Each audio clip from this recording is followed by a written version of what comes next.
inside. You fucking cooked me. To succumb to nihilism, because there are many other crises out there, especially including the crisis that the Palestinian people face every day. And the truth matters and your voice matters, so continue to keep up the pressure.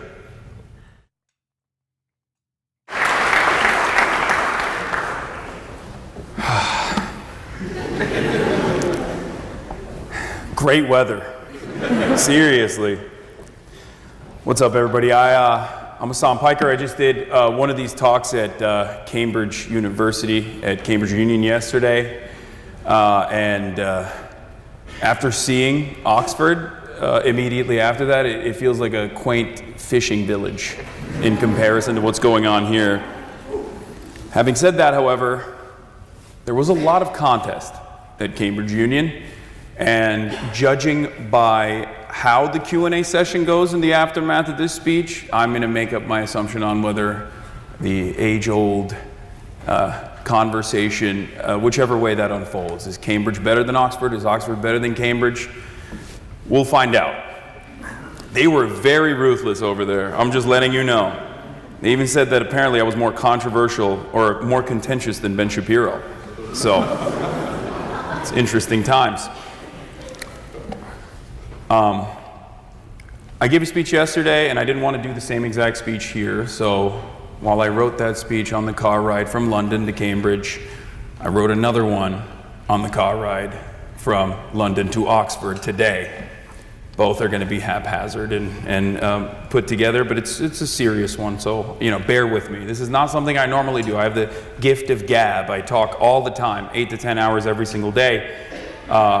Specifically on controversial, polarizing political issues, but today I'm going to try to streamline my thoughts a little bit. Ladies and gentlemen, I stand before you in this storied, deliberative hall, following the footsteps of much more credible and much more intelligent thinkers as nothing but a simple man. A simple man who understands right from wrong. And sometimes that's all that matters. In the words of my friend, the late, great Michael Jamal Brooks, there's nothing complicated about apartheid. There's nothing complicated. The morality is clear. If the roles were reversed and a captive Jewish population of 5 million were being systematically starved, sieged, and dominated, as its ancestral lands were being destroyed, there would be no confusion or complexity. It's super simple, he used to say. There's one group, Israel, that has enormous power. It's the most powerful country in the Middle East. It's backed by the United States, the most powerful country in the world. It acts on a population of people with total impunity. It is never held accountable for anything, so there's no symmetry in this relationship, period. That's why I don't think there's any need for obfuscation. No arguments of complexity, no reasoning for preemptive genocide. Israel is an apartheid state, and its inception was a violent one, with the displacement, the forced displacement of 700,000, which gave birth to a settler colonial entity that continues to dominate the lives of more than 5 million Palestinians. Its demographic concerns are never seen in the same lens that we view nationalist and fascist projects of the past. It also happens to be one of the most impressive nationalist projects the world has ever seen.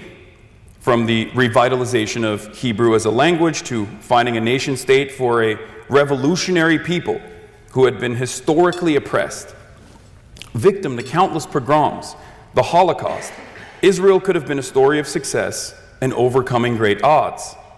Except its inception was built around a vicious lie that this was a land without people for a people without land.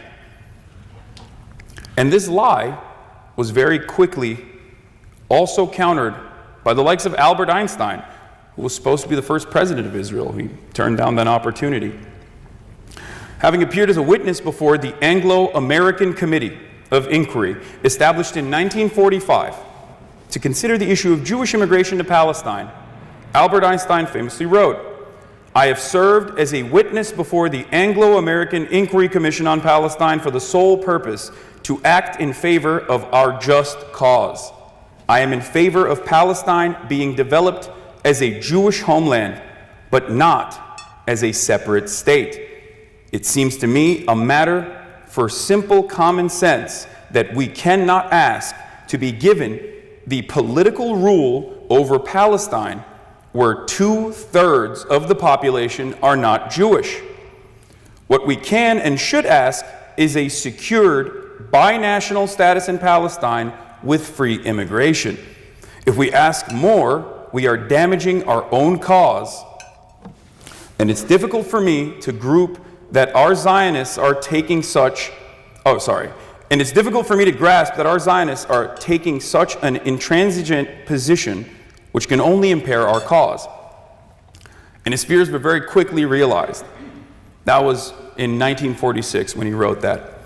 Only 2 years after, in April 1948, 2 Zionist militias, Irgun and Stern Gang, entered the Palestinian village of Deir Yassin and slaughtered hundreds of Palestinian men, women, and children.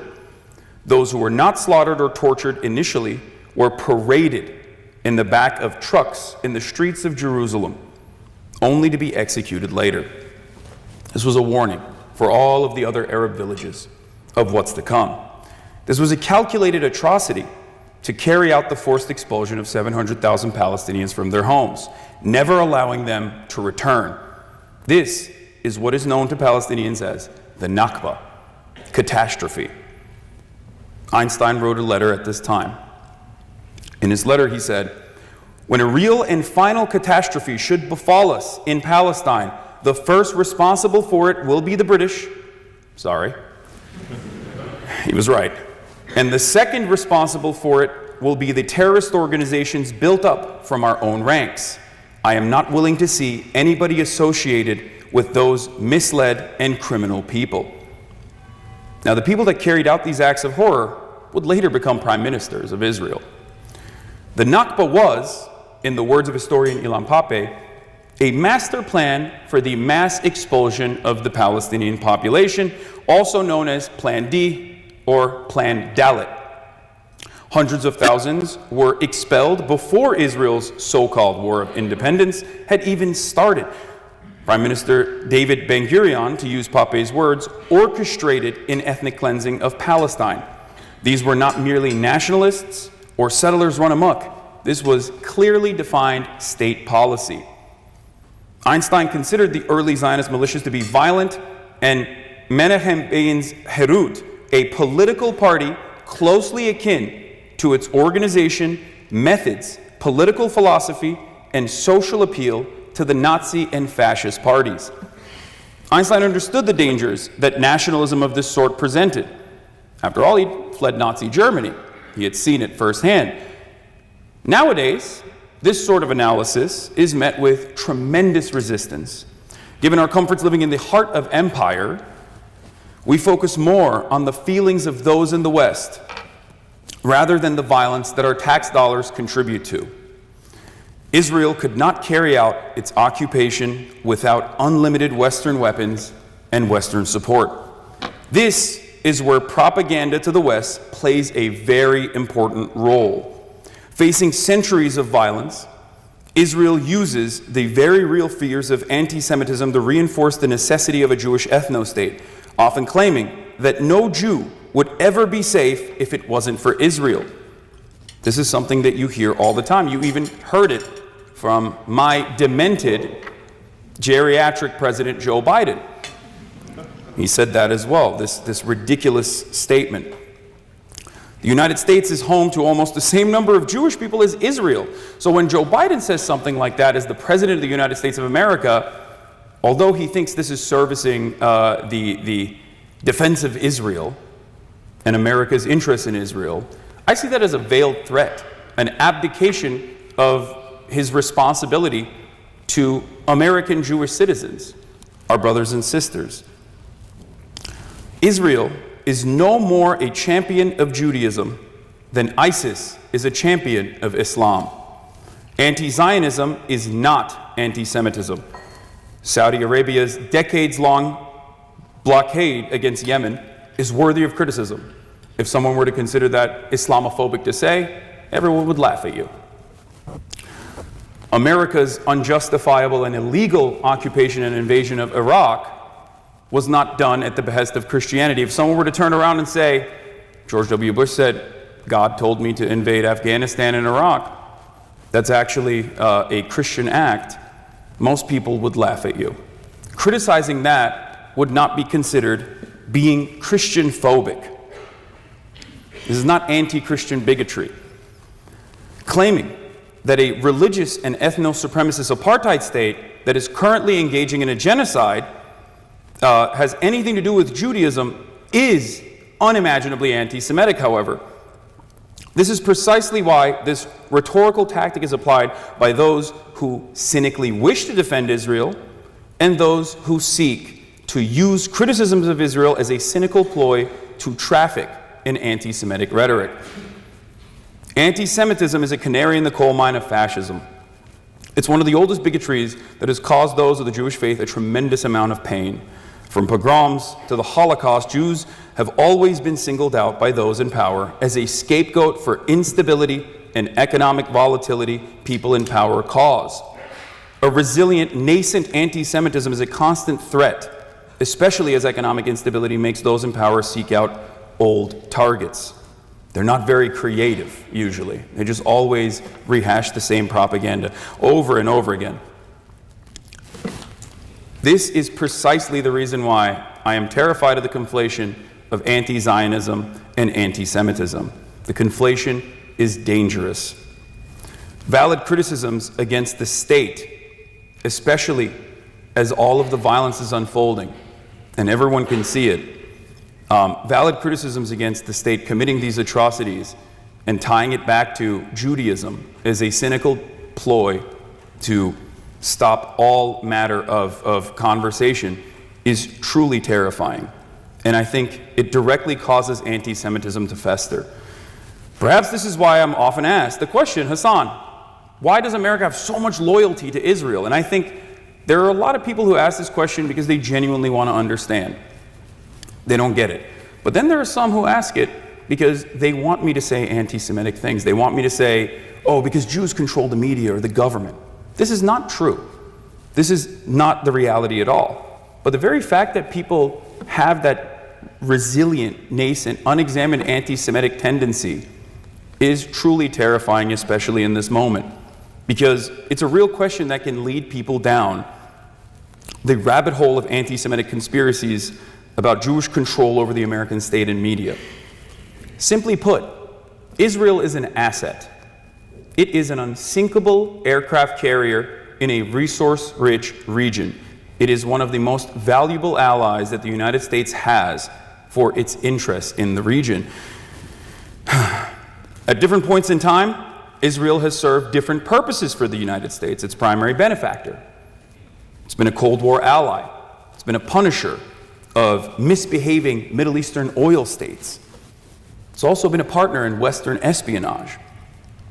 This is why I often jokingly state that even if every single American Jew was a card-carrying anti-Zionist overnight, America would still continue to have the exact same Israel policies. And that is absolutely the truth, especially when you look at the latest J Street poll that was conducted on American Jews. 70% of them wanted to halt arms transfers to force Israel to commit to a ceasefire in Gaza. Either Joe Biden didn't hear that, he didn't see that, or he didn't care. Or maybe this has nothing to do with the wishes of American Jews. After all, there was another study that was conducted leading up to the election. And for American Jews, it was the 9th out of the top 10 priorities. Israel was the 9th priority. Because this trope of dual loyalty is oftentimes applied by those who are defending Israel who think that they're actually being pro-Jewish, when in fact they're not doing that. It's the exact opposite. But contrary to popular sentiment, anti-Semitism is also not the guiding principle of Palestinian resistance. They are singularly focused on ending a 76-year-old colonial occupation. The standard of violence is always set by the colonial entity. The maintenance of apartheid is an unimaginably bloody affair. Checkpoints, separate roads, indefinite military detention of Palestinian children, refusal of permits to build water wells, wholesale destruction of villages, letting rabid right-wing settlers operate like the Klan in the occupied West Bank, and offering military protection to their campaigns of ethnic displacement are all parts of the often invisible violence that plays a role in the daily existence of Palestinians. But because it's systematized, we do not have that same attitude towards this kind of violence because it's state policy. It's not a non-state actor conducting these affairs. So we read it very differently. Almost a century of domination, land grabs, and ritualistic humiliation of an indigenous population is always going to be violent. And the retaliation to that violence will always increase as the captive population becomes more desperate. The notion that Palestinians are not simply seeking an end to the occupation, but instead operating with an ancient desire of anti-Semitism might be a comfortable narrative that feeds into people's cognitive dissonance. But there are plenty of former Israeli leaders who disagree with you. And I want to give you some quotes. From Ami Ayalon. He's the former head of the Israeli intelligence agency Shin Bet. Not exactly a guy who's a card-carrying, woke, college campus, pro-Palestinian encampment guy. He famously declared to ABC that if he were Palestinian, he would fight against Israel and would do everything to achieve liberty. Now, his words are not uncommon amongst many of Israel's former leaders. Ehud Barak said something similar as well. But the first Prime Minister of Israel, David Ben-Gurion, also understood the need for Palestinian resistance despite his dedication to destroying it. He stated, "If I was an Arab leader, I would never make terms with Israel. That is natural. We have taken their country. Sure, God promised it to us, but what does that matter to them? Our God is not theirs. We come from Israel. It's true. But that was 2,000 years ago. And what is that to them? There has been anti-Semitism, the Nazis, Hitler, Auschwitz. But was that their fault? They only see one thing. We have come and stolen their country. Why should they accept that?" We do not judge the violence that unfolds in retaliation to the systematic enforcement of brutal practices, whether it be slavery or apartheid in any other context. The Nat Turner Rebellion, the Haitian Revolution, the violence that unfolded in the liberation of Algeria, the militancy of the ANC. These are all very violent endeavors, but they can never match up to the structural and standardized violence which exists in the maintenance of chattel slavery, in the maintenance of colonialism, and in the maintenance of apartheid. So if you were to tell me that the Warsaw Ghetto Uprising was inappropriate or too violent, I would laugh at you. I would have you committed. That would be an insane thing to say. So, in the face of countless atrocities that have unfolded over this past year, child mutilation, drone copters sniping children, drone copters playing the sounds of wailing children seeking out help in an effort to lure out unsuspecting Palestinian civilians with the express purpose of murdering them, bombing virtually every aspect of civil life in Gaza, the world's largest open-air prison. I think it's time that we have to have an honest conversation about Israel, because there are a lot of intelligent people in here, and if we don't have an honest conversation, we're never going to be able to solve this problem. This is especially a volatile time as well, because right now we are facing a crisis of fascism in the Western world. These nascent movements are growing all across Western liberal democracies. You have the Reform Party here in the UK, you have Donald Trump in the United States of America, who is significantly more violent in both his rhetoric and much more vindictive than the first time around. You have the AfD in Germany, you have Meloni in Italy, Geert Wilders in the Netherlands, and so on and so forth. So in this time, we need to make sure that we can restore confidence in legacy publishers and in mainstream media, and yet they have time and time again dropped the ball. A lot of people, especially in the democratization of media, especially with inventions like TikTok and social media, can personally see exactly what's going on in places like Gaza in a way that they never were able to do so before. And when you see something that's going on, and the immediate contextualization offered by oftentimes an IDF guy on CNN does not match with that reality of child mutilation, baby murder, things of that nature, you start losing faith in these mainstream institutions. And I'm truly terrified of what is to come if we don't fix this problem. And it's on all of us to play a role in speaking the truth. So I urge all of you to not give in to pessimism, to not give in to your nihilistic tendencies and think, well, we've done our encampments and the schools did not respond positively. They're still giving money to Elbit Systems or whatever. I urge you not to succumb to nihilism, because there are many other crises out there, especially including the crisis that the Palestinian people face every day. And the truth matters and your voice matters, so continue to keep up the pressure, because there are decades where nothing happens and there are weeks where decades happen. Free Palestine.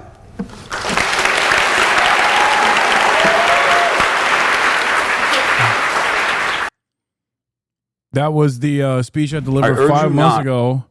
That was the speech I delivered 5 months ago. They uploaded it 13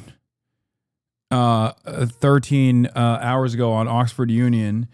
It was half off the cuff, half half off the cuff, half wrote in the car ride over there. Not my best. I mean, this is not something that I do. There was a Q&A afterwards. We watched the Q&A because they released the Q&A beforehand. I don't know. I just you can pinpoint who watched the video and listened and who didn't.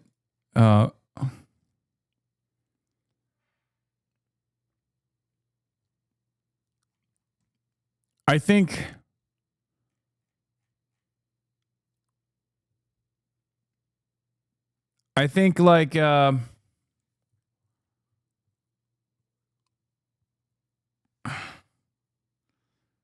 I don't know. I'm far from the best speaker. I'm not very good at reading a speech off of a piece of paper in front of me.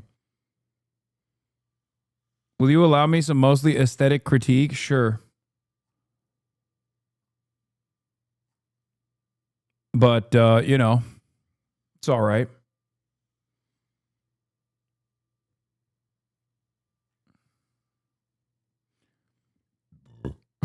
When I call Joe Biden demented in the halls of Oxford University, I think it's appropriate to do that because it's the truth.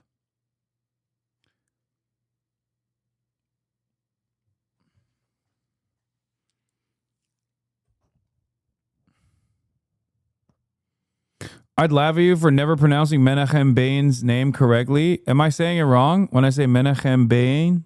Isn't that how you say it? I mean, fuck him. You're right, but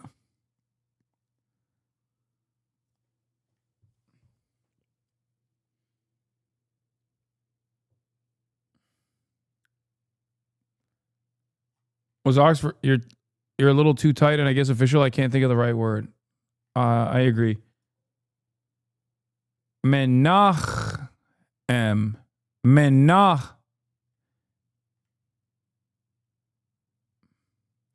Manichum.